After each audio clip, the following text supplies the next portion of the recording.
చాలా చులకనగా జగన్ అంటే ఆడాడు పుట్టోడు, వాడెంత లక్షల కోట్లు తినేశాడు, అలాంటి దరిద్రుడు, వాడిని అట్ట చేసేయాలి ఇట్ట చేసేయాలి, చివరికి వాళ్ళ భార్యల గురించి మాట్లాడతారు. ఇవన్నీ నడుస్తుంటాయి. ఇంతకీ జగన్ అనేటువంటి వాడిని జైల్లో పెట్టాలని సోనియా గాంధీ ఎందుకు అనుకుంది? ఎందుకు సోనియా గాంధీ జగన్ గురించి భయపడింది? తన చెప్పు చేతల్లో నుంచి జారిపోతుందని జగన్ ని జైల్లో పెట్టించింది అంటే అతను శక్తివంతుడా బలహీనుడా? నెంబర్ 2, కాంగ్రెస్ గవర్నమెంట్ కేంద్రంలో రాష్ట్రంలో ఉండగా బస్తీమే సవాల్ అని చెప్పి నిలబడి ఎన్నికల్లో పోటీ చేసి మామూలు విజయం కాదు, భారతదేశంలో అంతకంటే రికార్డు ఈ రోజు వరకు ఎవరికి లేదు. ఆ స్థాయి విజయం సాధించినటువంటి వాడు ఆఫ్టరాలేనా? ఆ తర్వాత చూసుకుంటే సోనియాకి అంటే చాలు నీ మీద కేసులు ఉండవు, నీకు కేంద్ర మంత్రి పదవి ఇస్తారు అని చెప్పిన వినకుండా 16 నెలల పాటు జైల్లో ఉన్నటువంటి వాడు అసమర్థుడేనా? ఆ తర్వాతన 16 నెలల జైలులో ఉండి పార్టీ పెట్టి జైలులో ఉండి ఎన్నికల్లో రాజీనామాలు చేసినటువంటి అతన్ని నమ్మి రాజీనామాలు చేసిన ఎమ్మెల్యేలు, మరి అతను అంత తెలివి తక్కువ అసమర్థుడా? 2014లో పోటీ చేస్తే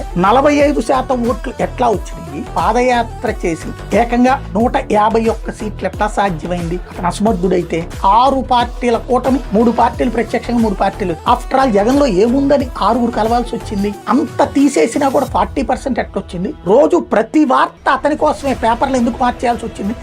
పదే చంద్రబాబు, పవన్ కళ్యాణ్ పదే పదే మాట్లాడుతున్నారు. ఎందుకని అంత భయపడేటటువంటి పరిస్థితి?